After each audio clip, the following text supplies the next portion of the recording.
याद हो गया? ओके, मौसम बढ़िया है ना, गर्मी कम हो रही है कल से। ठीक है, तो हम लोग बात करते हैं सोलर एक्लिप्स की। आज लास्ट क्लास होगी संभवतः इसकी, ठीक है। कल आपका यूपी स्पेशल ही रहेगा solar eclipse, solar eclipse. Okay, तो सोलर एक्लिप्स हम लोगों ने कल समझ लिया था कि सोलर एक्लिप्स कब होता है, जब सन और अर्थ के बीच में मून आ जाता है। वैसे तो ऐसी कंडीशन जो है हर अमावस्या के दिन यानी हर न्यू मून के दिन होती है, लेकिन क्योंकि चंद्रमा और पृथ्वी का जो एक्सिस है ना, जो अक्ष है उसमें अंतर होने की वजह से, अब जैसे अक्ष में अंतर है तो चंद्रमा यहाँ से ही है, तो चंद्रमा की जो शैडो बनी तो शैडो ऊपर बन गई, हाँ। पृथ्वी पर इसकी शैडो नहीं पड़ी, परछाई नहीं पड़ी, तो नहीं पड़ा सूर्य ग्रहण। या तो फिर इसका एंगल ऐसे है, मतलब ये पृथ्वी इस तरीके से घूम रही है चारों तरफ और मून ऐसे घूम रहा है, तो मान लीजिए मून यहाँ पर है तो भी इसका शैडो नहीं पड़ा पृथ्वी पर, लेकिन शैडो कब पड़ेगा, जब ये आ जाए एक ही दिशा में, तो एक ही सीधी रेखा पर, मैंने बताया था आपको। और सूर्य की किरण पड़ रही है इसमें, तो ये वाला जो हिस्सा होगा ये तो क्या होगा, बिल्कुल बढ़िया चमक रहा होगा, लाइट मार रहा होगा, तो यहाँ सूर्य की किरणें पड़ी, रिफ्लेक्ट हुई, तो ये वाला हिस्सा तो चमकदार होगा। लेकिन ये वाला हिस्सा क्या है, इसके अपोजिट का पीछे, भाई अगर आप टार्च अपने हाथ में से टार्च मारें तो इसकी परछाई कहाँ बनेगी, आगे बनेगी ना। हाथ में से अगर पीछे से आप टार्च मारेंगे तो पीछे वाला हिस्सा चमकदार होगा, लेकिन आगे वाला हिस्सा क्या होगा, ये तो चमकदार होगा नहीं, लेकिन इस आगे वाले हिस्से की परछाई कहाँ बनेगी, सामने दीवार पे बनेगी। सेम यही चीज है, बिल्कुल सूर्य टॉर्च मार रहा है इस मून पे इधर से, ये वाला हिस्सा चमकदार है, लेकिन इस वाला जो हिस्सा है इसकी परछाई कहाँ बनेगी, यहाँ बनेगी, ठीक। तो ये वाला ऐसे कुछ इस तरीके से यहाँ पर इसकी क्या बन गई, परछाई बन गई, ठीक। अब मैंने आपको बताया था कि ये वाला जो बिल्कुल सामने वाला जो हिस्सा है ये डार्क होगा ना, बिल्कुल डार्क होगा, और इसको हम क्या बोलते हैं, अम्ब्रा, ठीक है। और ये वाला जो हिस्सा है यहाँ, ये थोड़ा यहाँ पर क्या होगा, इतना ज्यादा डार्क नहीं होगा, हल्का फुल्का यहाँ पर उजाला होगा, इसको हम बोलते हैं पेरम्ब्रा,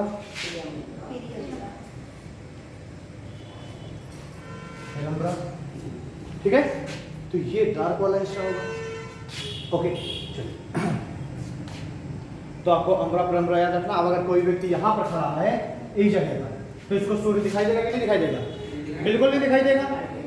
अगर कोई व्यक्ति अम्ब्रा वाली जगह पर खड़ा हुआ है तो यहाँ पर सूर्य बिल्कुल दिखाई नहीं देगा, तो इसको हम बोलेगा टोटल सोलर एक्लिप्स। क्या बोलेंगे, टोटल सोलर एक्लिप्स, यानी कि पूर्ण सूर्य ग्रहण। यही तो है ना पूर्ण सूर्य ग्रहण, जब हम यहाँ पर खड़े हैं और सूर्य बिल्कुल नहीं दिख रहा, टोटल सोलर एक्लिप्स। लेकिन अगर हम यहाँ खड़े हैं या हम यहाँ खड़े हैं तो इसको हम क्या बोलेंगे, इस वाले क्षेत्र को, इसको या फिर इसको हम बोलेंगे पार्शियल सोलर एक्लिप्स, आंशिक सूर्य ग्रहण, ठीक। तो ये आपके रही सूर्य ग्रहण। हम लोगों को कल ये चित्र आपने साथ बनाया था, लिखा नहीं था हमने कुछ, है ना, तो लिख लीजिए, कुछ नहीं लिखे ना, अच्छा पहले सूर्य ग्रहण के बारे में लिखा है, ओके लिखिए थोड़ा सा।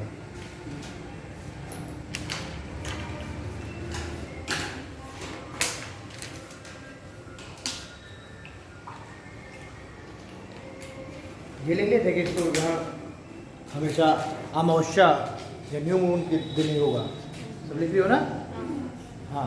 और इसमें क्या होगा, चंद्रमा पृथ्वी और सूर्य के बीच में आ जाएगा, हाँ। अब लिखिए जरा, पूर्ण सूर्य ग्रहण की अवस्था में ही, क्षेत्र के बाद लिखना है, पूर्ण सूर्य ग्रहण की अवस्था में ही,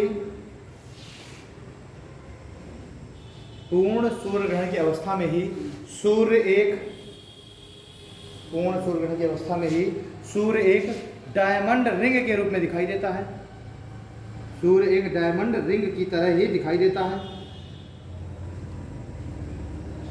पूर्ण सूर्य ग्रहण की अवस्था में ही सूर्य एक डायमंड रिंग की तरह दिखाई देता है, फुल स्टॉप। इसी समय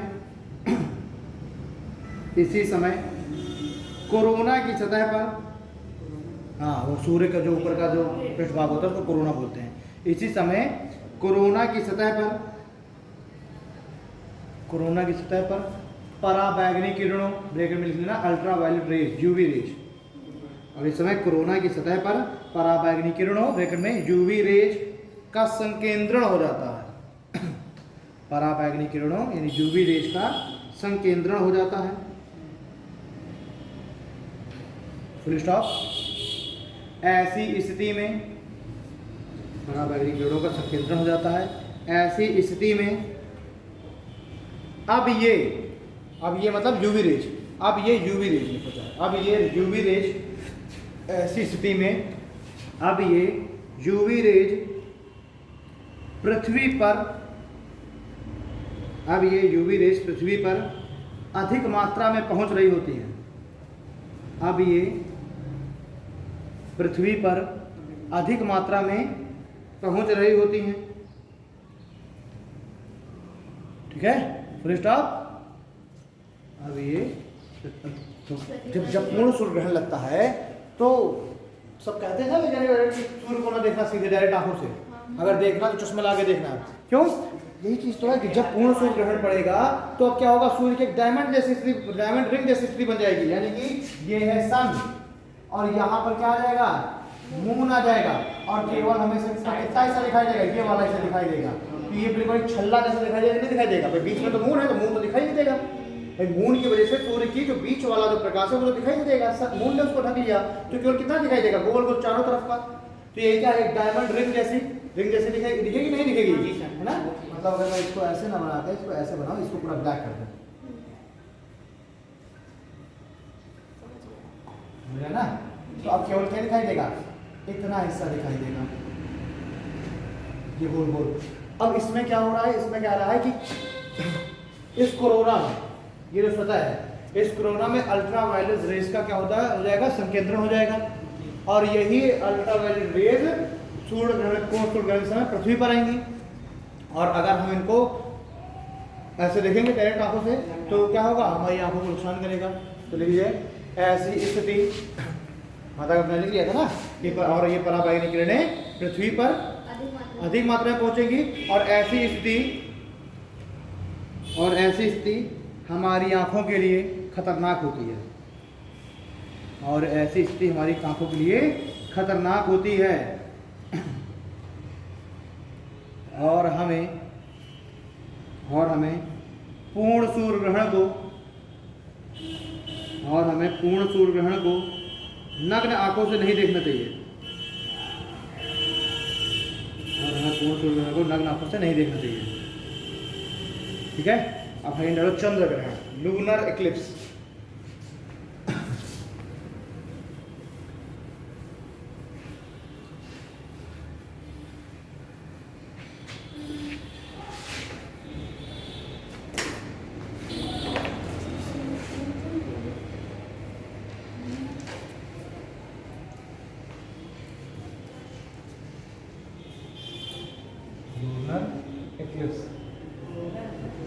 हाँ लूनर, चंद्रमा मून को कहता है लूनर। ठीक है, लूनर एक्लिप्स। अब इसमें क्या होगा, ये ऐसी स्थिति कब होगी, पूर्णिमा की। उस समय क्या होगा, ये है सन, ये है अर्थ, और ये है मून। ठीक है, तो ये भी अपने अक्ष पर घूम रही है इस तरीके से, ये ऐसे परिभ्रमण कर रही है, परिक्रमा सूर्य का। ठीक है, और मून क्या करता है, मून इसका परिक्रमा करता रहता है इस तरीके से, ऐसे तो होता है ना, कि ऐसे घूमता चला जाएगा, और ऐसे ऐसे पृथ्वी ऐसे घूमती चली जाएगी, और ये भी इसके चारों तरफ घूमता चला जाएगा। हाँ, एक बार एक समय ऐसा आएगा जब पृथ्वी कहाँ पर होगी, पृथ्वी यहाँ पर होगी, पृथ्वी इस जगह पर होगी, और तब उस समय मून कहाँ होगा, मून यहाँ होगा। ठीक, तो जिस समय मून और सन के बीच में क्या आ जाए, अर्थ आ गया, ये है सन और ये है अर्थ और ये है मून। जिस समय मून और सन के बीच में क्या आ जाए, अर्थ आ जाए। अब देखो जरा इस पे, सन की लाइट कहाँ पड़ी, अर्थ पर पड़ी, अर्थ का ये वाला हिस्सा क्या हो गया, चमकदार, और ये वाला हिस्सा बिल्कुल हो गया डार्क ब्लैक। अब यहाँ पर वैसे ही टॉर्च लगेगी तो परछाई कहाँ बनेगी, सामने। तो जब सूर्य की किरण जब पड़ी अर्थ पर, तो इस अर्थ की शैडो कहाँ बनेगी, मून पर। तो ये जो अर्थ है इसका शैडो कहाँ बनने लगेगा, इस मून पर अर्थ का शैडो दिखने लगेगा। अब ये सोचो कि अगर मून पर अर्थ का शैडो दिख रहा है तो मून कैसा दिखाई देगा, ब्लैक ना। तो बस यही चीज होती है कि जब अर्थ मून और सन के बिल्कुल बीच में आ जाएगी तो अर्थ की परछाई शैडो मून पर बनने लगी। वहां पर मून की शैडो अर्थ पर बन रही थी, यहाँ पर अर्थ की शैडो परछाई कहाँ बन रही है, मून पर बन रही है। तो इसको कहते हैं हम लूनर इक्लिप्स। और ऐसी कंडीशन कब होगी, पूर्णिमा के दिन। भाई पूर्णिमा के दिन मून यहाँ होगा और अमावस्या के दिन मून कहाँ होगा, यहाँ होगा। भाई ये मून की देख रहे हैं ना, ये है ना मून की कक्षा। तो अब यहाँ पर पूर्णिमा के दिन यानी फुल मून के दिन, फुल मून के दिन हमेशा मून कहाँ होगा, हमेशा मून होगा अर्थ के इस साइड। और 14 दिन के बाद सन घूमते घूमते कहाँ आ जाएगा, यहाँ आ जाएगा। तो ये कंडीशन होगी न्यू मून की। न्यू मून मतलब अमावस्या। तो अब एक बार बताइए, क्या अगर मून पूर्णिमा में होगा, मून मतलब पूर्णिमा की अवस्था होगी यानी कि मून यहाँ होगा, तो कभी सूर्य ग्रहण हो सकता है क्या, नहीं हो सकता। हमेशा क्या होगा, चंद्र ग्रहण ही होगा। और अगर जब चंद्रमा जब यहाँ होगा यानी कि अमावस्या की कंडीशन होगी, तो उस समय क्या होगा, हमेशा सूर्य ग्रहण ही पॉसिबिलिटी है, चंद्र ग्रहण की कभी पॉसिबिलिटी नहीं है। समझ आ रही है ना। तो ऐसे भी हो सकता है, या फिर अर्थ घूम के यहाँ आ जाए तो भी मून देखो इस साइड है, ये भी कंडीशन क्या है, पूर्णिमा की। और हो सकता है कि एक बार मून अपने अक्ष पर घूमते हुए यहाँ पर आ जाए, ये भी कंडीशन किसकी हो जाएगी, अमावस्या की। ठीक। तो ये जब इस तरीके की कंडीशन हो, अर्थ बीच में आ जाए, क्या टेंशन है।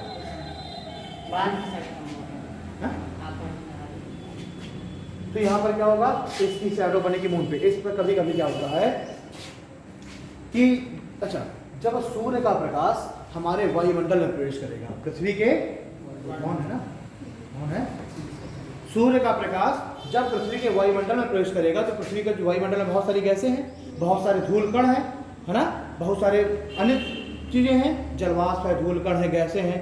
ये क्या करती हैं, सूर्य का जो प्रकाश, सूर्य का प्रकाश हम जानते हैं कि 7 रंग होते हैं सूर्य के प्रकाश में, होते कि नहीं होते। तो ये जो वायुमंडल जो है वो सूर्य के प्रकाश का केवल जो रेड कलर है उसको ही अपने से होकर के पास होने देता है।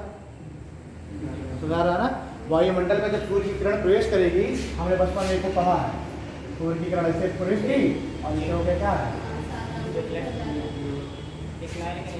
है ना, 7 रंगों की तरीके से बढ़ जाती है सूर्य की किरण। तो ये जो है, चूंकि जो रेड कलर है इसकी क्या तरंग दैर्घ्य इसकी सबसे ज्यादा है, इसकी वेवलेंथ सबसे ज्यादा है। तो जब वायुमंडल सूर्य की किरण प्रवेश करेगी तो केवल लाल कलर ही निकल पाएगा बस। तो जब लाल कलर निकल पाएगा तो अर्थ जो है ये यही लाल कलर कहाँ जाके पड़ेगा, मून में। तो मून कैसा दिखाई देने लगेगा, रेड कलर का। मून कैसा दिखाई देने लगेगा, रेड कलर का। तो पूर्णिमा में कभी कभी रेड मून की भी कंडीशन हो जाती है, जिस समय भाई देखिए पूर्णिमा में ही होगा ना रेड मून, यही वाली कंडीशन होगी जब अर्थ बिल्कुल क्या हो जाए, मून के बिल्कुल सामने आ जाए अर्थ, और अर्थ की जो परछाई है वो मून पर पड़ने लगे। तो अर्थ से जो सूर्य की किरणें आ रही हैं, तो सूर्य की किरणों का बाकी सारा प्रकाश तो नहीं निकल पाएगा बाहर, केवल रेड कलर निकल पाएगा। तो जब बिल्कुल पूर्ण चंद्र ग्रहण की कंडीशन होगी तो उस समय तो पूरी की पूरी टोटल इसकी परछाई ही पड़ेगी। लेकिन जब आंशिक चंद्र ग्रहण होगा पूर्णिमा में, तो क्या होगा कि थोड़ा थोड़ा ये जो रेड वाला प्रकाश है ये पड़ेगा मून पर। देखिए ये वाला, ये जब सीधे केवल पूरी परछाई पड़ेगी ऐसे अर्थ की टोटल परछाई पड़ी, तो इसको तो हमने कह दिया total solar Eclipse, total lunar Eclipse, total lunar Eclipse. लेकिन यह टोटल लूनर इक्लिप्स, ठीक है। लेकिन जब क्या होगा, जब ये थोड़ा प्रकाश इसमें, जब ये एक सीधी रेखा में होगा कि थोड़ा बहुत ऊपर नीचे होगा मून, है ना, बिल्कुल सीधे रेखा नहीं होगा, थोड़ा बहुत ऊपर नीचे होगा, यानी आंशिक जब चंद्र ग्रहण पड़ेगा तब ये क्या होगा, यहाँ पर ये जो रेड वाला प्रकाश है वो जाके मून पे पड़ेगा। तो मून कैसा दिखाई देगा, रेड कलर का। ठीक। तो ये इसको कह देते हैं हम पार्शियल लूनर इक्लिप्स।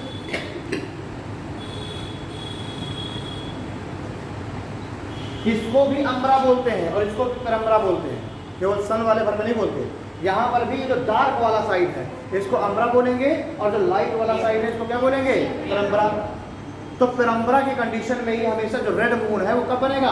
पेरम्बरा की कंडीशन में, क्योंकि जब थोड़ा बहुत प्रकाश जाने पड़ेगा तभी तो पेरम्बरा बनेगा। ठीक है, तो यहाँ पर जो पेरम्बरा की कंडीशन में ही मून में लाल वाला प्रकाश पड़ेगा तो रेड कलर में दिखाई देने लगेगा। ठीक है, तो ये होगा आपका चंद्रग्रहण। देखो पहले बना लो, पहले बना लो, ये करना बना लो। सन बनाओ, अर्थ बनाओ, मून बनाओ, और अम्बरा और पेरम्बरा बनाओ, एकता बना लो। अर्थ, वो सॉरी, सन, अर्थ और मून।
मून हमेशा देखो शिफ्ट होता रहता है ना। अभी जब मून बिल्कुल इसके डार्क वाले साइड में आ जाएगा तो अम्बरा होगा, और जब मून शिफ्ट होकर के यहाँ आ जाएगा तो पेरम्बरा हो जाएगा, है ना। जब यहाँ आ जाएगा तो पेरम्बरा हो गया, और जब यहाँ आ जाएगा तो ये तो बिल्कुल लाइट में आ गया। यहाँ पर सीधे सूर्य का प्रकाश पड़ेगा।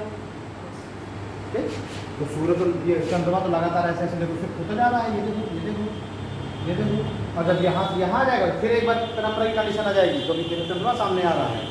ठीक, इस तरीके से मून की लगातार स्थिति चेंज होती आ रही है।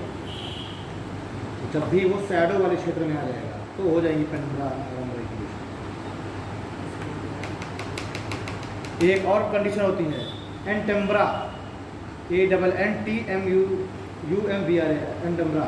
ये क्या होता है कि मान लीजिए यहाँ से अगर देखा जाए, भाई इस तरीके कंडीशन है, सन है, अर्थ है, मून है, और अगर यहाँ से अगर देखा जाए, है ना, तो अब क्या होगा कि हमें कुछ इस तरीके से दिखेगा।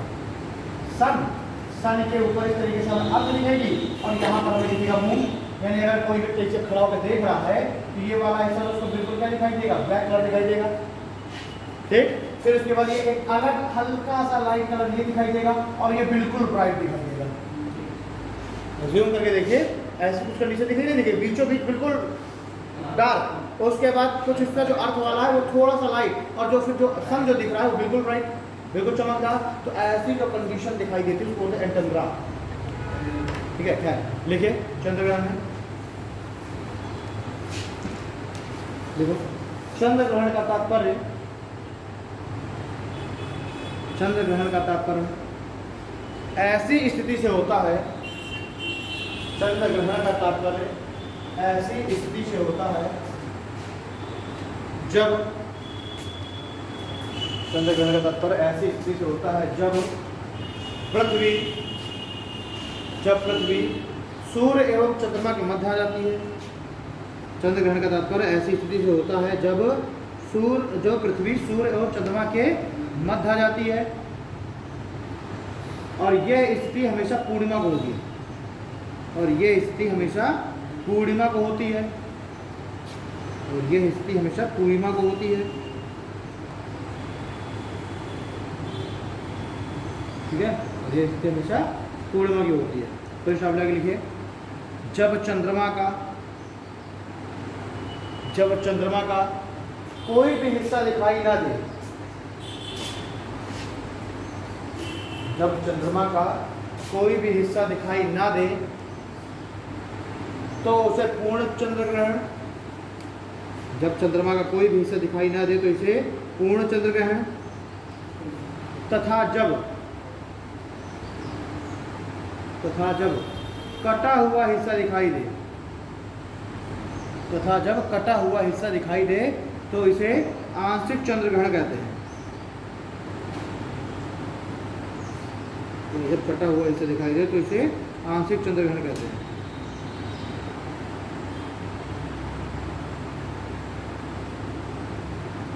ठीक,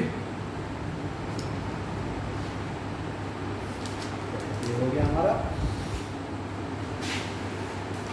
देखो ये जो मैंने दो कंडीशन बताई हैं, यहीं पर रेड कलर का दिखाई देगा, समझना।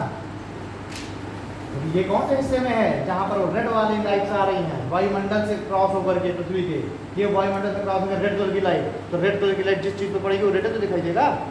और यहाँ पर कोई भी लाइट नहीं पड़ रही इस वाले हिस्से में, इसमें तो बिल्कुल पूरी अर्थ की परछाई पड़ रही है, तो बिल्कुल डार्क, तो यहाँ पर हो जाएगा पूर्ण चंद्र ग्रहण और यहाँ आंशिक चंद्र ग्रहण।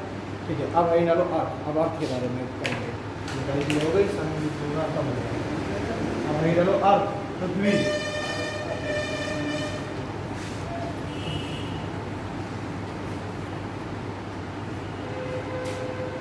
अर्थ या पृथ्वी।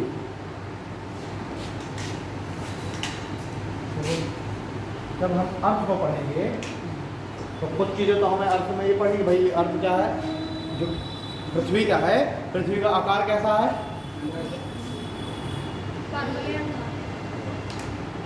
पृथ्वी का आकार है गोलाब, जिसे बोलते हैं ज्वाइड, GEOID, ज्वाइड आकार। पृथ्वी का आकार कैसा है, गुलाब या ज्वाइड आकार। वही कॉस्को की बोन वगैरह वहाँ पे पकड़ेंगे और उसको ऊपर नीचे से दबाएंगे तो क्या होगी, ध्रुवों से दब जाएगी और बीच से क्या हो जाएगी, फूल जाएगी। तो वही आकार है पृथ्वी का। ध्रुव क्या है, उसके चपटे हैं और बीच से वो फूली हुई है। ठीक, तो पृथ्वी का आकार कुछ ऐसा ज्वाइड आकार का होता है।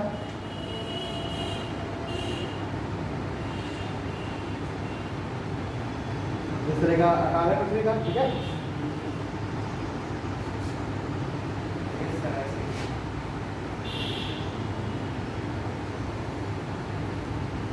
ना, कुछ ऐसा आकार है पृथ्वी का। अब इस पृथ्वी में क्या होता है कि ऊपर और नीचे ये होते हैं ध्रुव, इसको बोलते हैं उत्तरी ध्रुव, इसको बोलते हैं दक्षिणी ध्रुव, नॉर्थ पोल और साउथ पोल। ठीक है, तो अर्थ पर दो पोल्स हैं, उत्तरी ध्रुव और दक्षिणी ध्रुव, जहां से पृथ्वी चपटी हुई है, लेकिन बीच में पृथ्वी क्या फूली हुई है। तो यहाँ पर इस जगह बीच से पृथ्वी फूली हुई, तो कहाँ से पृथ्वी बिल्कुल फूली हुई है, किस जगह से, बिल्कुल इक्वेटर के पास से 0 डिग्री विषुवत रेखा या फिर भूमध्य रेखा के पास से बीचों बीच से पृथ्वी फूली हुई है, ऊपर नीचे चपटी है। तो अगर हमें इस अर्थ में गोले बनाने हैं, रिंग खींचने हैं पूरी अर्थ में ऊपर से लेके नीचे तक, यहाँ से लेके यहाँ तक, तो सबसे बड़ा गोला कौन सा होगा, जो बिल्कुल बीचों बीच से बनेगा। और वही बीचों बीच का जो गोला है उसको हमने क्या नाम दे दिया, 0 डिग्री विषुवत रेखा या इक्वेटर। तो सबसे बड़ा पृथ्वी पर खींचा गया सर्किल कौन सा होगा, विषुवत रेखा पर खींचा गया सर्किल। और सबसे छोटा कौन सा हो जाएगा, ठीक है, ओके। अब जो है, जो अर्थ है, इस अर्थ में हमने अपनी सुविधा के लिहाज से हमने कुछ अक्षांश रेखाएं खींच ली और कुछ दिशांतर रेखाएं खींच ली अपनी सुविधा के हिसाब से। भाई अब चूंकि अर्थ है तो उस अर्थ का अगर हमें कहीं का डिस्टेंस निकालना है, पूरे अर्थ में अगर हमें समय का निर्धारण करना है ना, अलग अलग देश अलग अलग दूरी पर है, तो कौन सा देश कितनी दूरी पर है, ये सारी चीज़ें अगर हमें कैलकुलेट करनी है तो इसके लिए हम क्या करेंगे, कुछ इमेजनरी लाइन खींच लेंगे। और यही जो इमेजनरी लाइन है यही कहलाती है अक्षांश और दिशांतर रेखाएं।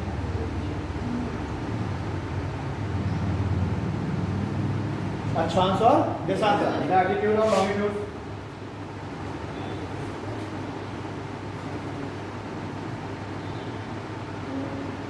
लैटिट्यूड और लॉन्गिट्यूड। तो अगर हमें भाई कोई देश यहाँ पर होगा, कोई यहाँ होगा, कोई यहाँ होगा, कोई यहाँ, कोई यहाँ, कोई यहाँ, तो ये सारे देशों के बीच की डिस्टेंस निकालनी है तो हम तो हमें कुछ ना कुछ तो हमें निर्धारण करना पड़ेगा ना। तो हमने क्या कर लिया, पूरे अर्थ को हमने कुछ लैटिट्यूड्स और कुछ लॉन्गिट्यूड्स में बांट दिया। तो लैटिट्यूड्स क्या होते हैं, लैटिट्यूड्स क्यों जरूरी होते हैं, लैटिट्यूड्स क्यों जरूरी, क्यों हमने लैटिट्यूड्स खींचे हैं अर्थ में? लैटिट्यूड्स के द्वारा हम किसी भी स्थान की दूरी का निर्धारण करते हैं, डिस्टेंस, ठीक है। किसी भी जो स्थान है उसके डिस्टेंस यानी दूरी का निर्धारण हम किसके द्वारा करते हैं? लैटिट्यूड यानी अक्षांश रेखाओं के द्वारा। अक्षांश रेखाएं कैसी खींची गई हैं? तो ये इमेजिनरी लाइन है, काल्पनिक रेखाएं हैं। पूरे अर्थ में वृत्ताकार खींची गई हैं, अर्थ है अर्थ में वृत्ताकार खींची गई हैं, ठीक है। नॉर्थ पोल से लेकर साउथ पोल तक वृत्ताकार खींची गई हैं। तो ये एक तो सबसे बड़ी वृत्ताकार रेखा कौन सी हो जाएगी? 0 डिग्री। तो ये 0 डिग्री इसने अर्थ को 2 भागों में बांट दिया, उत्तरी गोलार्ध, दक्षिणी गोलार्ध ना, पूरे ग्लोब को 2 भागों, और गोला का आधा क्या होता है? गोलार्ध। तो उत्तरी गोलार्ध, दक्षिणी गोलार्ध। तो यहाँ पर भी कुछ इसी तरीके की लैटिट्यूड सर्कल खींचे जाएंगे और दक्षिणी में भी कुछ लैटिट्यूड सर्कल खींचे जाएंगे। तो कितने खींचे गए हैं ये आपको देखना है। तो देखो पृथ्वी का बिल्कुल सेंटर है, ये बिल्कुल सेंटर है। इस सेंटर से अगर नॉर्थ पोल को मिला दें, सेंटर से नॉर्थ पोल को मिला दिया, और ये चूंकि 0 डिग्री है ये रेखाएं, तो कितने डिग्री का एंगल बन गया? वैसे ही इससे मिला दें साउथ पोल को, ये कितने डिग्री का एंगल बन गया? 90 डिग्री का। अब अगर प्रत्येक 1 डिग्री के एंगल पर एक रेखा खींचने को हम कहते हैं, हम कहते हैं कि उत्तरी गोलार्ध में और दक्षिणी गोलार्ध दोनों जगह प्रत्येक 1 डिग्री के एंगल पर एक रेखा खींच दो, तो उत्तरी गोलार्ध पर कितनी रेखा खींच सकते हैं आप? कितने सर्कल खींच सकते हैं? अधिकतम प्रत्येक 1 डिग्री के एंगल पर एक खींचनी है, अधिकतम संभव है 39, ठीक है भाई। एक तो ये हो गई 1 डिग्री एंगल पर एक, तो ऐसे करते करते करते करते करते सोन ये कौन सी हो जाएगी? 89। और इसको हम क्या लिख देंगे? नॉर्थ, क्योंकि नॉर्थ में खींच रहे हैं ना।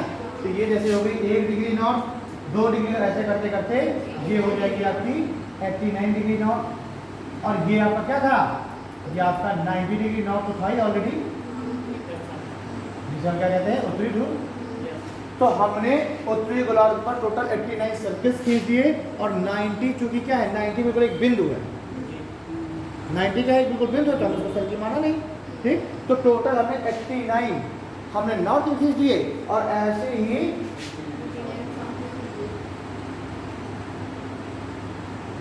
89 डिग्री कहाँ हो गई? साउथ में हो गई। तो हमने टोटल कितने लैटिट्यूड लाइंस, लैटिट्यूड सर्कल हमने टोटल कितने खींच दिए? 89, 178 हो गया। और 0 डिग्री को कब गिनोगे? ये भी तक खींची गई 0 डिग्री, ये 0 डिग्री ये भी तक वृत्त खींचा गया था तो बीचों बीच से, वो तो उसके बाद अभी 89 ऊपर है, 89 नीचे है ना। तो 89 + 89 अपना 0 डिग्री, टोटल कितने हो गए?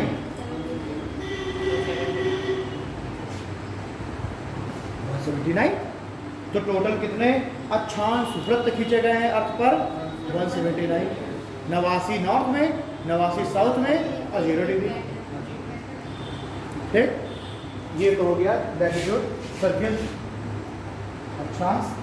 अब मैं बात कर दूं कि पृथ्वी पर कितने लैटिट्यूड एंगल बन सकते हैं। जैसे मैंने बताया ना, प्रत्येक 1 डिग्री पर आप खींच दीजिए, तो पृथ्वी पर कुल कितने लैटिट्यूड एंगल्स बन सकते हैं संभव, ठीक। तो अगर लैटिट्यूड एंगल्स पर, तो प्रत्येक 1 डिग्री पर एक अक्षांश वृत्त खींच रहे थे ना, तो 89 तो ये हो गए, जब हम एंगल की बात कर रहे हैं लैटिट्यूड एंगल्स, तो 89 ये हो गए। तो हम 1 2 3 4 करते करते हमने 89 खींच दिए, और प्रत्येक 1 डिग्री पर एंगल खींचा ना हमने, तो 89 तो ये हो गए, प्लस 90 डिग्री भी तो है। या तो अगर मैं ये कह दूँ कि सीधे ये है तो 90 डिग्री ये होगा, तो ये है ना 90 एंगल ये बनेंगे और 90 एंगल ये बनेंगे, ठीक। तो 90 नॉर्थ में हो गए और 90 साउथ में हो गए, और बचा 0 डिग्री। तो कुछ विद्वान कहते हैं कि 0 डिग्री कोई एंगल ही नहीं होता। 0 डिग्री तो एक सीधी रेखा है ना, वो कहाँ एंगल है? कुछ किसी एंगल में बन रहा है क्या? 0 डिग्री तो बिल्कुल सीधी रेखा है ना। तो कुछ तो कहते हैं कि 0 डिग्री को काउंट नहीं हमें करना है ना। तो टोटल हमने किससे बताया एंगल? एंगल 180। कुछ कहते हैं कि नहीं 0 डिग्री को काउंट कर लो, तो अगर 0 डिग्री को काउंट कर लोगे तो +1 181 हो जाएंगे। तो अगर 0 डिग्री को हमने एंगल नहीं माना तो 180 और 0 डिग्री को एंगल मान लिया तो 181। तो ये जो है पूरे अर्थ पर क्या हो गई, पूरे अर्थ पर लैटिट्यूड सर्किल हो गई। और ये क्या है, ये इमेजरी लाइन है, कोई ऐसा थोड़ा कि हमने पटरी पेंसिल से खींचा है, इमेजरी लाइन काल्पनिक रेखा है। और इससे हम क्या कर रहे हैं, डिस्टेंस का निर्धारण कर रहे हैं। कोई स्थान यहाँ पर है A और कोई स्थान है यहाँ पर B, और हम देख रहे हैं कि ये है 1 डिग्री नॉर्थ और ये है 2 डिग्री नॉर्थ, और ये बिल्कुल सामने है एक दूसरे के, ये बिल्कुल ये बिल्कुल एक दूसरे के बिल्कुल सामने है। हाँ, तो हम इससे दूरी निकाल सकते हैं कैसे, क्योंकि दो अक्षांश रेखाओं या दो अक्षांश जो वृत्त हैं इनके बीच की डिस्टेंस होती है लगभग 111 किलोमीटर। भाई ये जो अक्षांश वृत्त है ये हमेशा एक दूसरे के पैरेलल है ना, देखो इसमें अक्षांश वृत्त बने हुए हैं, किससे बने हुए हैं, ये देखो एक दूसरे के पैरेलल है कि नहीं है ना, ये एक दूसरे के पैरेलल कहीं नहीं मिल रहे हैं, कहीं नहीं मिलेंगे, खैर ये तो इसी से बने हुए हैं। लेकिन अक्षांश वृत्त क्या होते हैं, अक्षांश वृत्त एक दूसरे के समानांतर होते हैं और पैरेलल लाइन कभी एक दूसरे से नहीं मिलती। तो ये सारे जो अक्षांश वृत्त पृथ्वी के बिल्कुल गोल गोल खींचे गए हैं तो कभी एक दूसरे से नहीं मिलेगी। तो जो दूरी यहाँ पर है दो अक्षांश वृत्तों की, वही दूरी इन दो अक्षांश वृत्तों की होगी, वही दूरी 88 और 89 की होगी। जो दूरी 0 डिग्री और 1 डिग्री की होगी वही 88 और 89 की होगी। ठीक है, तो दो अक्षांश वृत्तों के बीच की दूरी कितनी हो गई, लगभग 111 किलोमीटर हो गई। तो A और B की बीच की दूरी कितनी हो गई, 111 किलोमीटर। तब जब A और B दोनों एक दूसरे बिल्कुल सामने हो, ये नहीं कि A यहाँ है और B यहाँ है, तो वो तो फिर 111 नहीं होगा ना, कैलकुलेट करना पड़ेगा, है ना। तो अगर A और B एक दूसरे के सामने तो 111 किलोमीटर, क्यों, क्योंकि दो अक्षांश वृत्तों के बीच की दूरी 111 किलोमीटर होती है। ठीक, तो हम अक्षांश वृत्तों से क्या करेंगे, अक्षांश वृत्तों के द्वारा हम किसी भी स्थान की डिस्टेंस का निर्धारण कर देंगे। समझा गया। टोटल कितने अक्षांश वृत्त, 189। टोटल अक्षांश कोण 180 या 180 + 1। ठीक है, और सुनो, ये दो अक्षांश जो वृत्त हैं, इन दो अक्षांश वृत्तों के बीच के स्थान को जोन कहते हैं, जोन। दो अक्षांश वृत्तों के बीच के स्थान को क्या कहते हैं, जोन। ठीक है, अर्थ के बारे में हम लोग पढ़ रहे हैं तो सबसे पहले यही है, बेसिक चीज पढ़नी पड़ेगी अर्थ के बारे में। ठीक है, तो हमने इतने अक्षांश वृत्त खींच दिए डिस्टेंस का निर्धारण करने के लिए, तो उसके बीच के स्थान को जोन कहते हैं। बीच की दूरी 111 किलोमीटर लगभग होती है। इतनी चीज़ हो गई अक्षांश। क्लियर। अब बात करते हैं हम लोग देशांतर की। क्या है देशांतर या लॉन्गिट्यूड।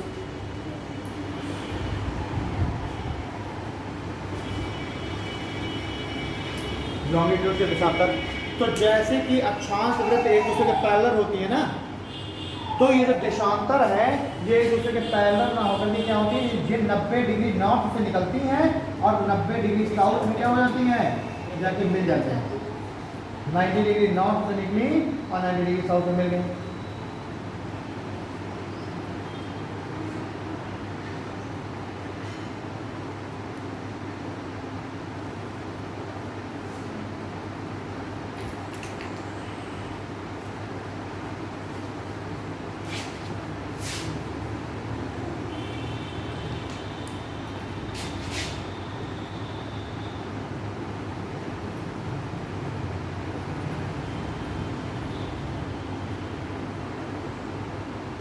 ठीक, अब ध्यान से देखो, जो ये लॉन्गिट्यूड से 90 डिग्री से निकल रही हैं और 90 डिग्री साउथ में मिल जा रही हैं, उत्तरी ध्रुव से निकल रही हैं और 90 डिग्री साउथ यानी दक्षिणी ध्रुव पे मिल जा रही हैं। तो सोचो कि जब ये उत्तरी ध्रुव से निकल रही हैं तो ये आपस में जुड़ी हुई है ना, देखो आपस में जुड़ी हुई है, और यहाँ पर आई और आते आते इनकी बीच की दूरी बढ़ती चली गई और सबसे ज़्यादा बीच की दूरी कहाँ पर हो जाएगी, बीचों बीच में 0 डिग्री पर, और फिर वापस इनकी बीच की दूरी घटनी चालू हो गई। देखो घट रही है दूरी, और फिर जाके कहाँ पर आपस में मिल गई, 90 डिग्री साउथ में। यानी कि जो देशांतर रेखाएं होती हैं इनकी बीच की दूरी मैक्सिमम कहाँ होगी, मैक्सिमम बीच की दूरी इक्वेटर पर 0 डिग्री यानी विषुवत पर, और मिनिमम कहाँ होगी, पोल पर यानी ध्रुव पर। जबकि अगर मैं कहूँ अक्षांश रेखाओं के बीच की दूरी अधिकतम और मिनिमम कहाँ होगी, अक्षांश रेखाओं की लैटिट्यूड्स की, तो कहाँ होगी, कहीं नहीं, क्योंकि वो पैरेलल है हमेशा, वो तो पैरेलल है ना, वो तो बिल्कुल पैरेलल चल रही है ना, तो वो बीच के रेल की पटरी के बीच की दूरी कहीं कम ज़्यादा होती है क्या? ठीक है, तो लेकिन जो देशांतर रेखा है इनके बीच की दूरी कम ज़्यादा है, क्योंकि उत्तरी ध्रुव से निकल रही हैं और दक्षिण ध्रुव में मिल जा रही हैं, तो बीच की दूरी सबसे कम कहाँ पर है? बीच की दूरी सबसे कम पोल्स पर कितने किलोमीटर मिल जा रही है ना? ठीक, और सबसे ज़्यादा कहाँ? विषुवत रेखा पर कितनी? लगभग 111 किलोमीटर, ये भी लगभग 111 किलोमीटर है। ठीक, ये होती है लगभग 110.85 किलोमीटर, 110.85 किलोमीटर, और इक्वेटर के बीच की दूरी होती है 111.35 किलोमीटर। तो हमने दोनों क्या कर दिया? लगभग 111 बोल दिया। ठीक है जी। अब देखो, जैसे इक्वेटर पर इनके बीच की दूरी सबसे अधिक है, वही अगर हम कर्क रेखा के पास अगर हम देखें 23.5 डिग्री के आसपास, तो ये क्या होगी? 111 से कम होगी और 0 से ज़्यादा होगी। तो इक्वेटर के आसपास, सॉरी, कर्क रेखा और मकर रेखा के आसपास 23.5 डिग्री के आसपास इनकी बीच की दूरी लगभग 85 किलोमीटर होती है। और ऊपर जाएंगी कहाँ पर? आर्कटिक वृत्त के पास 66.5 डिग्री के पास, या 66.5 डिग्री नॉर्थ के पास, तो इनके बीच की दूरी इससे और कम हो जाएगी, तो लगभग कितनी पहुँच जाएगी? 40-45 किलोमीटर। ठीक है, 66.5 के आसपास कितनी पहुँच जाएगी? 40 से 45 पहुँच जाएगी, और फिर 0 पे बिल्कुल 0 हो जाएगी, मतलब 90 पे बिल्कुल 0 हो जाएगी। ठीक, ये तो हम देखेंगे लॉन्गिट्यूड्स के बीच की दूरी कम और ज़्यादा कहाँ होती है। अब जिस तरीके से दो लैटिट्यूड्स के बीच के स्थान को जोन कहते थे, वैसे ही दो लॉन्गिट्यूड्स के बीच के स्थान को गोर कहते हैं। गोर, दो लैटिट्यूड्स के बीच के स्थान को जोन और दो लॉन्गिट्यूड्स के बीच के स्थान को, ये लैटिट्यूड्स और ये लॉन्गिट्यूड्स के बीच के स्थान को क्या कह देंगे? जोन, वो सॉरी गोर। ठीक, तो हमने अधिकतम मिनिमम बीच का स्थान ये निकाल लिया। अब हम देखेंगे कि आखिरकार पूरे अर्थ पर कितने लॉन्गिट्यूड्स अधिकतम खींचे जाएंगे। जैसे अधिकतम लैटिट्यूड्स निकालना तो आसान था, बीचों बीच से 0 डिग्री डाल दिया, और यहाँ पर 90 डिग्री नॉर्थ 90 डिग्री साउथ में हमने एंगल डाल के 90 एंगल था, तो 1 डिग्री पर हमने खींच दिया, आसान है। ये है बीच से हमने लाइन खींच दी, और यहाँ से हमने क्या कर दिया? एंगल 90 का एंगल है, तो समझ में आ गया कि 90 ऊपर होंगे 90 नीचे। लेकिन अगर हमें लॉन्गिट्यूड्स खींचना हो तो लॉन्गिट्यूड तो ऐसे खींचा जाएगा ना। अब इसको हम बीच अर्थ किसको माने? हम गोले में कोई हम सेंटर भाग मान सकते हैं क्या? ऐसे में तो हम इसको सेंटर मान लेंगे, लेकिन अगर हमको इस तरह में सेंटर निकालना है कि ऐसी कोई लाइन खींचो, वर्टिकल लंबवत लाइन खींचो जो बिल्कुल पृथ्वी के बीचों बीच से हो, तो कुछ खींचेंगे क्या? भाई हमारे कह तुमने कहा सर हम इसको हमने खींच दिया, आपको तो इस तरीके से है आपके भी कोई इधर, तो आपको तो ये लग रही कि ये है बीचों बीच से, मैंने थोड़ी सी पृथ्वी को से घुमा दिया, आप कहाँ है बीचों बीच? तो इस तरह वर्टिकल तो कोई बीचों बीच नहीं खींची जा सकती ना, संभव नहीं है। तो हमने क्या किया? हमने एक को मान लिया कि यही है बीचों बीच। अब क्या करें? जब नहीं है तो भाई फिर आप एज्यूम कर ले। तो हमने इस तरीके से एक रेखा खींच दी, और हमने कह दिया आज के बाद यही है पृथ्वी के बीचों बीच की रेखा, और इसको हमने क्या कह दिया? इसको हमने कह दिया 0 डिग्री देशांतर। क्या नाम दे दिया? 0 डिग्री देशांतर। ठीक है, तो वो दैट ये वाली एक देशांतर रेखा है, ये वाली ये देशांतर है, इस देशांतर को हमने बोल दिया 0 डिग्री देशांतर। ठीक है, या इसी को हिंदी में बोलते हैं याम्योत्तर मानक समय रेखा। जिस तरीके से अक्षांश रेखाओं के द्वारा किसी स्थान की दूरी का निर्धारण करते हैं, वैसे ही लॉन्गिट्यूडिनल देशांतर के द्वारा हम किसी भी स्थान के समय और तिथि का निर्धारण करते हैं। तो लॉन्गिट्यूड के द्वारा हम कहीं भी किसी भी दो स्थानों के बीच का समय और दो स्थानों की डेट का निर्धारण किससे करेंगे? हम लॉन्गिट्यूड के द्वारा। ठीक है, अब समय का निर्धारण किस लॉन्गिट्यूड से करेंगे, तिथि का निर्धारण किस लॉन्गिट्यूड से करेंगे, ये भी हमको देखना है। तो ये जो हमने इसको मान लिया 0 डिग्री को हमें क्या बोला? याम्योत्तर मानक समय रेखा। इसी जो 0 डिग्री देशांतर है, 0 डिग्री जो लॉन्गिट्यूड है, लॉन्गिट्यूड इसी को कहते हैं मानक समय रेखा। यानी जो 0 डिग्री जो ये वाली देशांतर रेखा, इसी के द्वारा पूरे ग्लोब के टाइम का हम निर्धारण करेंगे। तो 0 डिग्री को हम क्या बोलते हैं? मानक समय रेखा, या इसी को हम बोल देते हैं अंतरराष्ट्रीय समय रेखा। अंतरराष्ट्रीय समय रेखा यानी इंटरनेशनल टाइमलाइन। जो क्या बोलेंगे?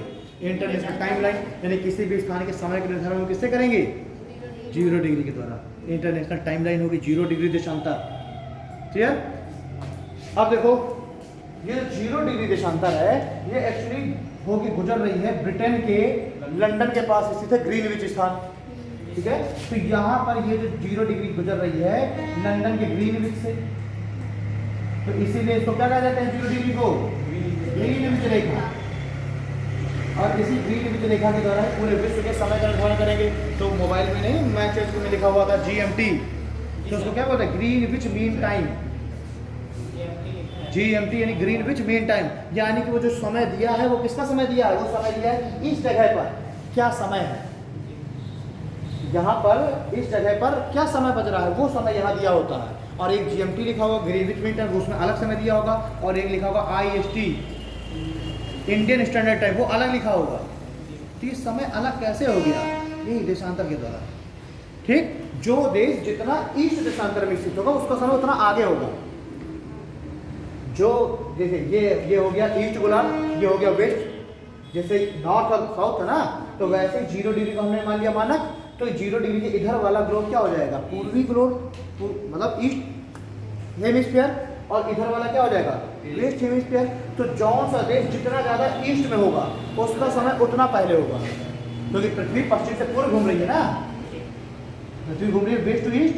यहाँ पर है सन, तो सन की लाइट सबसे पहले कहाँ पड़ेगी, जो सबसे ईस्ट वाला देश होगा, तो सन की लाइट सबसे पहले सबसे ईस्ट वाले देश में पड़ी, तो वहाँ क्या हो गया, वहाँ पहले, वहाँ पर सूर्योदय पहले हो गया, और फिर पृथ्वी घूमती जा रही घूमती जा रही घूमती जा रही है, और सन की लाइट अब पीछे की ओर पड़ती चली जा रही है पीछे के देशों में। तो यहाँ पर सन की लाइट पहले पड़ी और यहाँ पर सन की लाइट बाद में पड़ी, तो समय किसका पहले हो जाएगा, इधर को। अगर यहाँ पर बजा है मान लीजिए सुबह का 5 बजा है, तो अब 5 घंटे बाद यहाँ सूर्योदय होगा। मान लीजिए यहाँ से यहाँ तक सूर्य की रोशनी को ट्रेवल करने में, यहाँ से यहाँ तक ट्रेवल करने में, आने में, या मैं कह दूँ पृथ्वी को घूमने में 5 घंटे का समय लगा। अभी सूर्य का उजेला यहाँ पड़ रहा है, अब पृथ्वी इस तरीके से घूम रही है, सूर्य का उजेला अब यहाँ पड़ा, यहाँ पड़ा, यहाँ पड़ा, यहाँ पड़ा, अब यहाँ पड़ा, तो पृथ्वी को यहाँ से यहाँ तक घूमने में 5 घंटे का समय लग गया। तो यहाँ सूर्योदय हुआ जब उससे 5 घंटे बाद सूर्योदय यहाँ हुआ। तो अगर यहाँ पर बजा है, अभी बजा है 12, तो यहाँ पर अब 12 बजेगा 5 घंटे बाद। तो जिस समय यहाँ 12 बजेगा तो उस समय यहाँ का समय तो 5 घंटे आगे चला गया ना, तो अब यहाँ बज चुका होगा 5। तो जिस समय यहाँ पर बजा है सुबह का 5 बजा है, हमारी 5 AM, उस समय 0 डिग्री पर चूंकि 5 घंटे बाद उजेला पहुंचा ना, तो अब यहाँ पर क्या बजेगा, अब सूर्योदय अभी हुआ 12 बजे, सूर्योदय 12 बजे हुआ, ठीक। तो जो देश जितना ईस्ट में स्थित होगा उसका समय उतना आगे होगा। तो लंदन है यहाँ और भारत है यहाँ, तो भारत लंदन के ईस्ट में स्थित है ना, तो भारत का समय लंदन से आगे होगी पीछे आगे, ठीक है। तो भारत में जिस समय बजता है सुबह का 5:30, उस समय लंदन में बजता है रात का 12, यानी कि भारत का समय लंदन के समय से 5.5 घंटे आगे है। भारत का समय लंदन के समय से कितना आगे है, 5.5 घंटे, ठीक। अब ये हम कैसे निकालते हैं कि समय कौन आगे है कौन पीछे है ना, कैसे कौन समय आगे कौन समय पीछे है, ये कैसे निकालते हैं। तो देखो देशांतर रेखाओं से निकालते हैं, थोड़ी सी बात है। तो हम क्या करेंगे, 2 हमें देशांतर रेखाएं पता है कि एक कोई देश है वहाँ से सपोज दैट 40 डिग्री देशांतर गुजर रही है, और एक देश है भी वहाँ से गुजर रही है मान लीजिए 20 डिग्री देशांतर, तो दोनों के बीच में 20 डिग्री देशांतर का अंतर आ गया ना। तो वो 20 डिग्री देशांतर में कितना समय लगेगा पृथ्वी को घूमने में, इस 20 डिग्री घूमने में पृथ्वी को कितना समय लगेगा। तो हम पृथ्वी का बस हम क्या निकाल लें, हम पृथ्वी को 1 डिग्री घूमने में समय निकाल लें। भाई हमें निकालना है कि भैया पृथ्वी को 20 डिग्री घूमने में कितना समय लगा, तो हम इसको बस कैलकुलेट कर लें कि पृथ्वी को 1 डिग्री घूमने में कितना समय लगता है, तो हम 20 से मल्टीप्लाई कर देंगे तो 20 डिग्री समय निकल आएगा। तो उसके लिए पहले देखो कि कोई ये अर्थ क्या कर रही है, एक पूरा चक्कर ऐसे ही से लगा रही है वेस्ट टू ईस्ट, है ना। ये है लाइन जो हमने 0 मानी थी, घूम करके लाइन वापस से यहीं पर आ गई, तो पृथ्वी अपने अक्ष पर कितने डिग्री घूम गई, एक गोलाकार वस्तु अपने अक्ष पर पूरा एक चक्कर घूमने में कितना डिग्री घूम जाती है, 360। कोई अगर गोल वस्तु है, या अगर मैं ही हूं, मैं अपने अक्ष पर पूरा, भाई मैं ये हूं ना 0, ये हो गया 90, ये 180, 270 और वापस आ गया 360। तो एक गोल वस्तु अपने मतलब एक कोई भी वस्तु अपने अक्ष पर एक चक्कर लगाने में 360 डिग्री घूम गई। तो पृथ्वी भी अपने अक्ष पर एक पूरा चक्कर लगा रही है, तो कितना डिग्री घूम गई 360। अब पूरा एक चक्कर लगाने में पृथ्वी को कितना समय लगता है अपने अक्ष पर? 24 घंटे। ठीक, तो इधर देखिए पृथ्वी ने 360 डिग्री घूमने में कितना समय लगा दिया? 24 घंटे का। ठीक है, तो हम क्या करेंगे 360 को मतलब ये 24 घंटे को हमने कन्वर्ट कर दिया मिनट में। मिनट में हो गया। अब एक हमें निकालना है ना कि पृथ्वी 1 डिग्री घूमने में कितना समय लगा रही है, तो 1 डिग्री इक्वल टू 24 गुणे 60 अपॉन 360, 0 0 गया, 6 गया और 6 4 24। तो 1 डिग्री घूमने में पृथ्वी कितना समय लगता है? 4 मिनट का, है ना।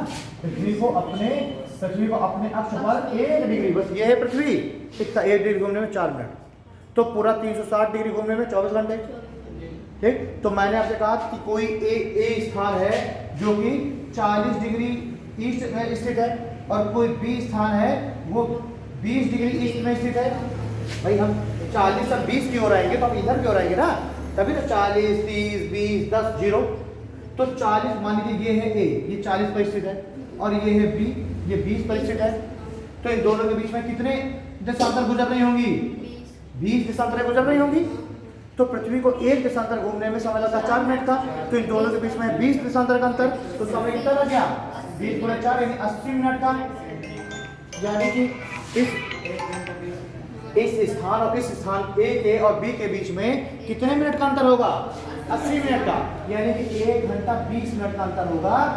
किसके बीच में? 1 घंटा 20 मिनट का अंतर होगा ए स्थान और बी स्थान के बीच में।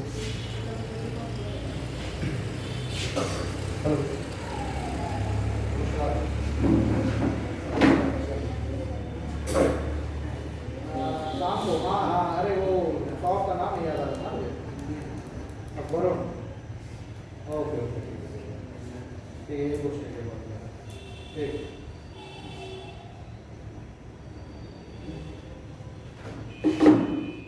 ठीक है, तो ए और 20 के बीच में कितने मिनट का अंतर हो जाएगा? 1 घंटा 20 मिनट का। तो अगर यहाँ पर मैं कह रहा हूँ ए में बजा है सुबह का 5, बताना। ए में अगर बजा है सुबह का 5 तो बी में क्या समय होगा?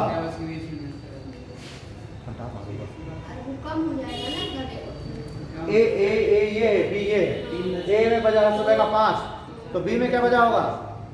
3:40, क्योंकि ईस्ट वाला समय आगे है ना। यहाँ 5 बजा है तो यहाँ पर 1 घंटे 20 मिनट बाद 5 बजेगा। ठीक है, यहाँ क्या समय होगा? 3:40। ठीक है, तो अब भारत और लंदन के बीच में 5.5 घंटे का अंतर है। क्यों अंतर है भाई? उनके हम अगर लॉन्गिट्यूड हमें पता होगा तो हम समझ जाएंगे क्यों। क्योंकि लंदन स्थित है 0 डिग्री पर, ये क्या है? ये है 0 डिग्री। लंदन स्थित है 0 डिग्री देशांतर पर, और भारत का जो इंडियन स्टैंडर्ड टाइम है, भारत की जो देशांतर, जिस देशांतर में भारत स्थित है, भारत की मानक समय रेखा इंडियन स्टैंडर्ड टाइम, वो कौन सा देशांतर है? वो है 82.5 डिग्री पूर्वी देशांतर। तो भारत लंदन के पूर्व में स्थित है ना, मतलब ये तो हम समझ गए भारत का समय लंदन से आगे है, लेकिन कितना आगे ये हमको कैलकुलेट करना है। तो भारत और लंदन के बीच में कितने डिग्री का अंतर है? 82.5 का। तो हम क्या करते हैं? हम 82.5 गुणे 4 करते हैं। 4 दूनी 8, 8 चौका 32 और हाफ ये था प्लस 2, तो 330 मिनट हो गया। 330 मिनट मतलब 35, 5 घंटे 30 मिनट। यानी भारत का समय लंदन के समय से कितना घंटे आगे है? 5.5 घंटे। यानी अगर भारत में बजा सुबह 5:30 तो लंदन में क्या बजा होगा? 12। भारत में सुबह 5:30 बजे सूर्य निकल आया तो लंदन में सूर्य कितने घंटे बाद निकलेगा? 12 बजे। ठीक है, यानी कि अभी भारत में है 5:30, लंदन में है 12, 5.5 घंटे बाद जो लंदन है वो अब सूर्य के सामने आ जाएगा। भाई जैसे जैसे पृथ्वी सूर्य के सामने आती जाएगी वैसे वैसे तो उजेला होता जाएगा। तो अभी भारत में उजेला है क्योंकि भारत में सूर्य की किरण पड़ रही है। अब पृथ्वी घूम गई, घूम करके 5.5 घंटे बाद लंदन आ जाएगा सूर्य के सामने, तो लंदन में उजेला हो जाएगा। सुना रही ना? ठीक, तो जैसे जैसे तभी तो पृथ्वी के आधे हिस्से में उजेला होता है, आधे में अंधेरा होता है, और वो आधा हिस्सा जब घूम के सूर्य के सामने आ जाएगा तब इसमें उजेला होगा, इसमें अंधेरा हो गया। तो पृथ्वी तो लगातार घूमती जा रही है। सोचिए, एज्यूम करिए टॉर्च को लो और इस तरीके से मान लीजिए किसी चीज को कोई, अरे हम लोग बचपन में रील देखा करते थे, तो तुम लोग पता नहीं तुम्हारे समय में देख लो कि नहीं देखे, बचपन में वैसे 80 आया करता था कैमरा टाइप में, है ना, ऐसे रील घुमाया करते थे। तो देखिए सामने होता है छेद, मतलब आर पार देखिए छेद होता है, और बीच से रील क्रॉस करती है। तो जब वो रील बिल्कुल क्या हो जाएगी, छेदों के बिल्कुल सामने आ जाएगी, तो हमको वो रील दिखाई दे रही है। वो चित्रकूट में बहुत मिला करता था, है ना।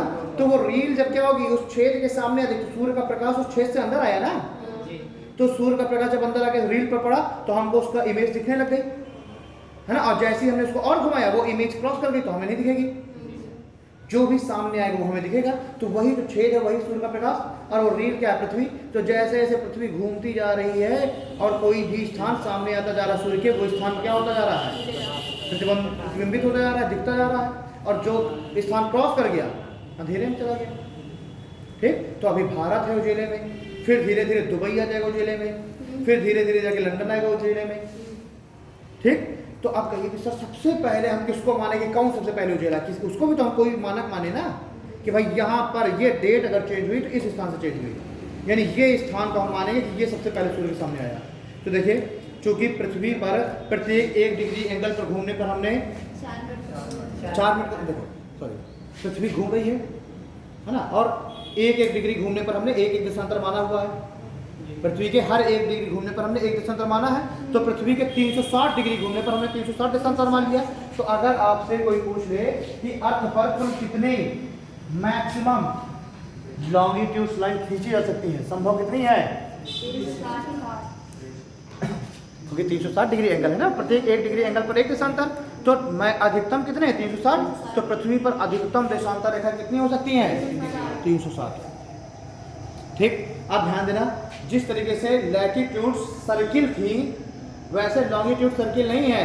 ये तो है 0 डिग्री, 1 डिग्री, 2 डिग्री, 3, 4, 5, 6, 7, 7, 8, 9 ऐसे सोमान करते करते 360, यानी जो 0 डिग्री होगी वही 360 होगी, नहीं होगा। इसी को हम चाहे 0 कह दें और चाहे घूम करके हम आ जाए वापस से, तो यही 360 हो जाएगा। तो 0 डिग्री ही क्या होगी 360 होगी, और इस 0 के जस्ट अपोजिट कौन सी होगी 180 होगी। ठीक है, तो एक देशांतर रेखा 0 है, इसी को हमने क्या बोलना, अंतरराष्ट्रीय मानक समय रेखा। और इसके जस्ट अपोजिट, 0 के जस्ट अपोजिट ये है अगर 0, तो इसके जस्ट अपोजिट ये होगी 180। ठीक है, तो 180 डिग्री जो लॉन्गिट्यूड है इसी को हम बोलते हैं अंतरराष्ट्रीय तिथि रेखा, अंतरराष्ट्रीय तिथि रेखा या इंटरनेशनल डेट लाइन। तो अब इंटरनेशनल डेट लाइन है 180, तो सबसे पहले जब 180 सूर्य के सामने आएगी तो उसी को हम कह देंगे डेट चेंज हो गई, उसी को हम मानेंगे डेट। तो जब भी 180 सूर्य के सामने आएगी और 180 पर उजेला होगा, 180 सूर्य, यह है सूर्य, 180 आगे सूर्य के सामने, तो सूर्य पर हो गया 180 पर हो गया उजेला। तो जैसे ही उजेला हुआ 180 पर, हमने कह दिया डेट चेंज। तो अब सोचो कि 180 पर अभी उजेला हुआ है, तो भारत तो 180 के बाद स्थित है ना, ये है 0, और किसको मान लिया हमने 180,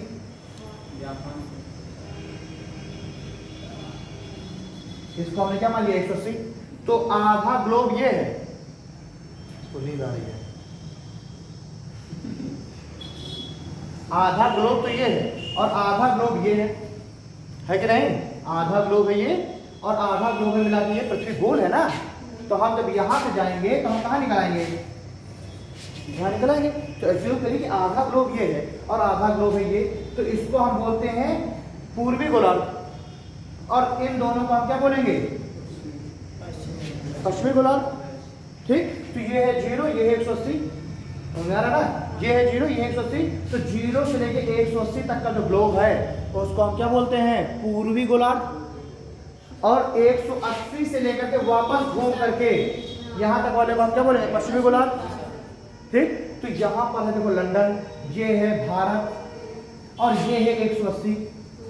तो अब ये बताओ कि 180 का समय सबसे पहले होगा, मतलब 180 भारत और लंदन में, बताओ किसका समय सबसे आगे होगा 180 का। यानी कि जिस समय 180 पर बजा होगा 12, उस समय हमारे यहाँ समय क्या होगा पीछे होगा, और लंदन में और पीछे होगा।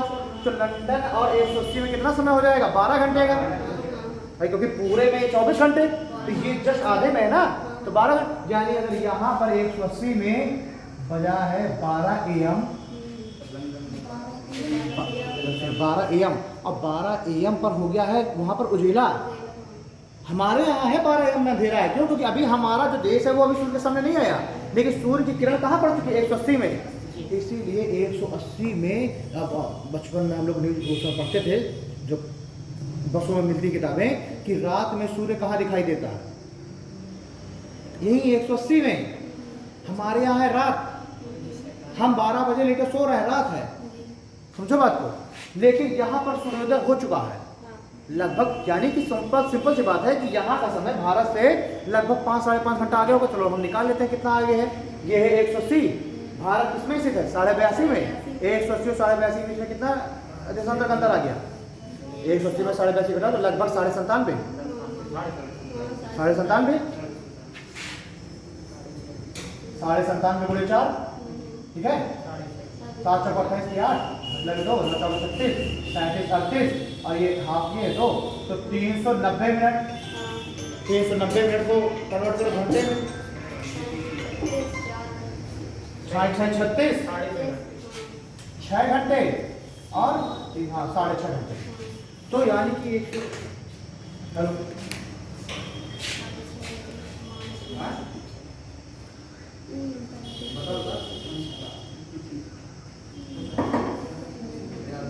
जाना तो तुम जाना है दूर पे तो सामान हमारा लेके तो मुझे तो घर जाना है, बस छोड़ ही रहा हूँ मान लो वही करना सामान तो लेने जाना, तैयारी करा को 6 बजे लेना है, 6 बजे किया अमेरिका नगर और याद कर सबसे मैंने कपड़ा मंगाया था। अच्छा वो क्या हुआ? और जाए क्या हुआ वहाँ से भोपाल, भोपाल से भोपाल तक, भोपाल। अच्छा ये बता क्या हुआ आपको?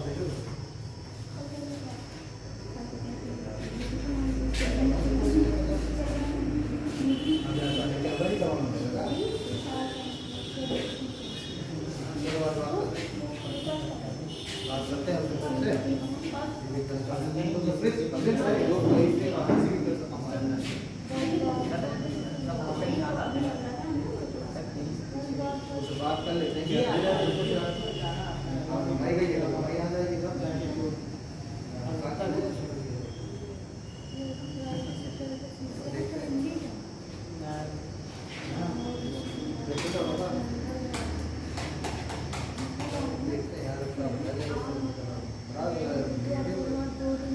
अरे ये सब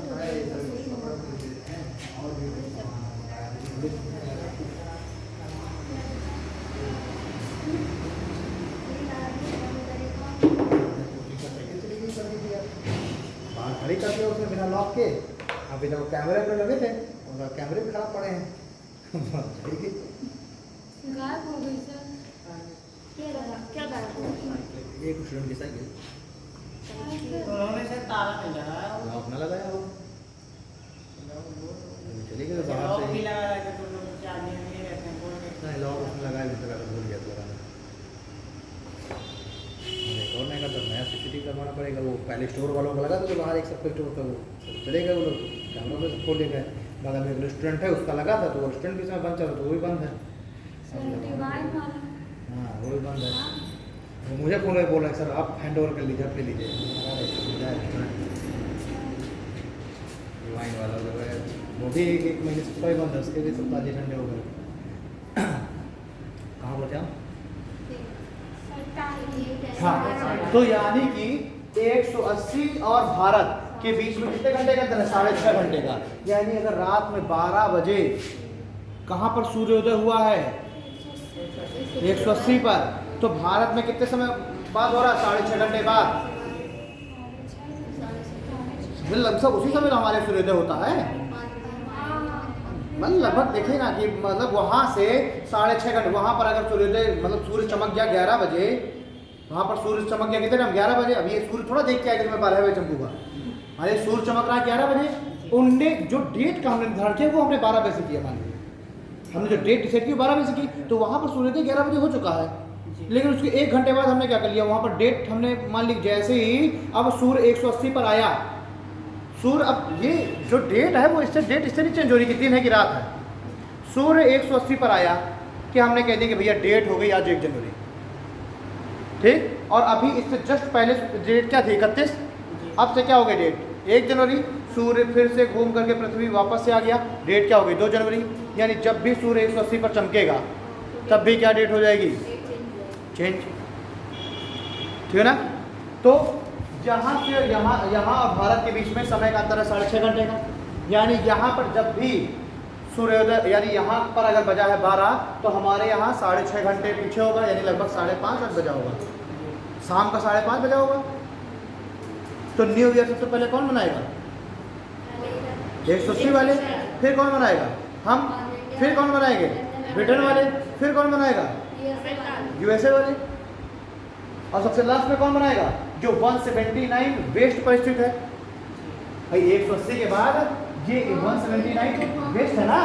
देखो 0 1 2 3 4 ये ईस्ट में हम जा रहे हैं, 0 1 degree east, 2 degree east, 179 degree east और फिर 180। तो जो 180 है ये 180 ईस्ट और वेस्ट दोनों हो जाएगी, वो वेनिस्ट है ना। तो ये हो जाएगी ये मानिए ये है 179 ईस्ट, 179 डिग्री ईस्ट, और ये क्या 180 ईस्ट और वेस्ट दोनों हो जाएगी। और फिर ये वाली वापस से क्या हो जाएगी 179 वेस्ट और 179 178 176 ऐसे करते करते 1 डिग्री वेस्ट और 0। तो 0 भी क्या हो जाएगी, ईस्ट और वेस्ट दोनों, ये भी हो जाए। तो 0 भी ईस्ट वेस्ट दोनों है, 180 भी ईस्ट वेस्ट दोनों है, ठीक है। ओके, तो हमारा समय लंदन से आगे है लेकिन 180 से पीछे है, यानी जापान से हमारा समय क्या है, पीछे है। इसीलिए तो कहा जाता है सूर्योदय का देश जापान, क्योंकि वैसे तो सूर्योदय का देश न्यूजीलैंड होना चाहिए, क्योंकि सबसे ज़्यादा ईस्ट में न्यूजीलैंड स्थित है। 180 के सबसे नज़दीक न्यूजीलैंड है, लेकिन जिस समय इसको जापान को कहा गया था सूर्योदय का देश, उस समय न्यूजीलैंड की खोज ही नहीं हुई थी। तो जिसकी खोज हुई है उसी तो माना जाएगा। तो उस समय जापान की खोज हुई थी, जापान को कहा गया सबसे पहले सूर्योदय कहाँ हो रहा है, जापान में। भाई 180 के बाद सबसे पहले सूर्य कहाँ चमक रहा है, जापान में। तो जापान को मान लिया गया सूर्योदय का देश। जापान एक लगभग 172-73 के आसपास है, 172-73 ईस्ट में है, ठीक। लेकिन जो न्यूजीलैंड है वो 178 तक है। और सुनो, न्यूजीलैंड के कुछ आइलैंड्स तो क्या है यहाँ पर, इधर पर ऐसे भी हैं। तो इसके लिए केवल न्यूजीलैंड कुछ आइलैंड्स के लिए हमने ये जो 180 डिग्री देशांतर उसको ऐसे मोड़ दिया है, मतलब हमने एज्यूम कर लिया।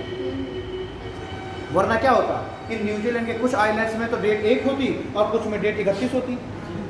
तो इसमें ये समस्या है, हमने क्या कर दिया, हमने एक जो 180 डिग्री देशांतर उसको हमने मोड़ दिया ताकि न्यूजीलैंड के सारे आइलैंड्स एक साथ आ जाए।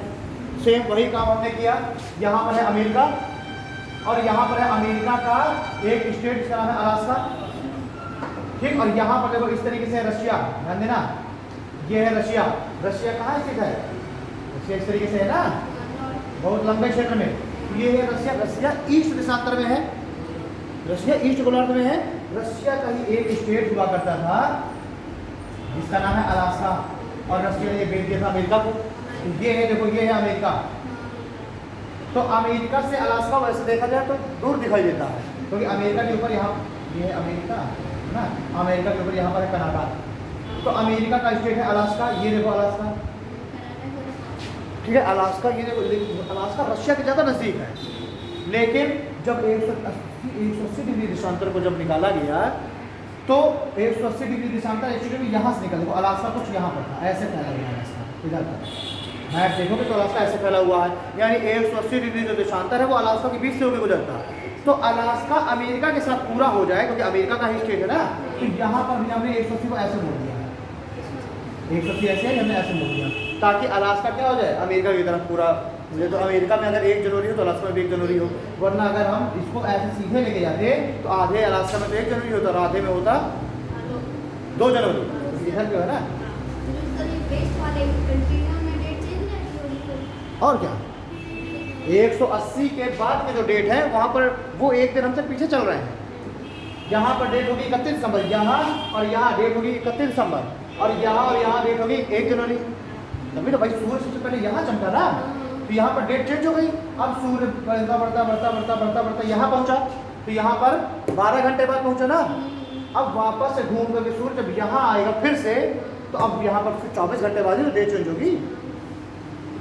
तो जिस समय यहाँ पर 1 जनवरी है तो यहाँ पर है 1 जनवरी, लेकिन बात यहाँ और यहाँ पर क्या है, ठीक है। तो लैटिट्यूड लॉन्गिट्यूड समझ गया, ठीक।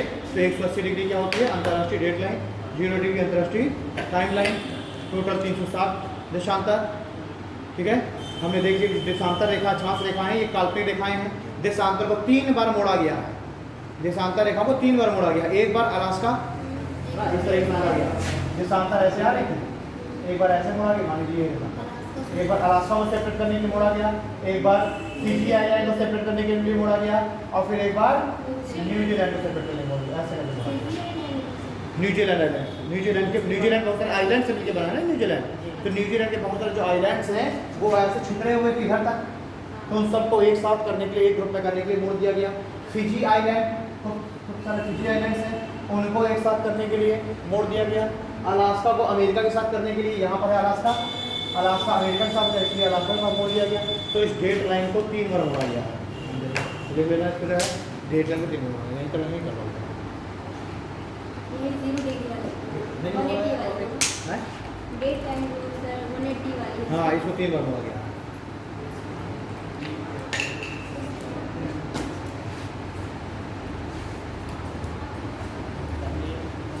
नहीं हो रही है एस्ट्रोनॉमी यार, एस्ट्रोनॉमी खत्म ही नहीं हो रही। खैर खत्म है, अर्थ से भर बचा हुआ है। और क्या है, अर्थ की परिक्रमण गति और घूर्णन गति है, तो मैंने एक बार बात कर ही ली थी हम लोगों ने। अर्थ की परिक्रमण गति और घूर्णन गति कि कैसे दिन और रात का अंतर हो रहा है, कैसे मौसम में अंतर हो रहा है। तो मैंने आपको बता ही दिया था कि सूर्य जैसे जैसे पृथ्वी शिफ्ट हो रही है, 22 मार्च, 23 सितंबर, 22 दिसंबर, 31 जून, तो वो क्या है, पृथ्वी की घूर्णन और परिक्रमण गति की वजह से है। पृथ्वी की घूर्णन गति से दिन और रात में परिवर्तन होता है, और पृथ्वी की परिक्रमण गति से उसकी मौसम में परिवर्तन होता है। ठीक, चलो मिलेंगे कल की क्लास में। Thank you.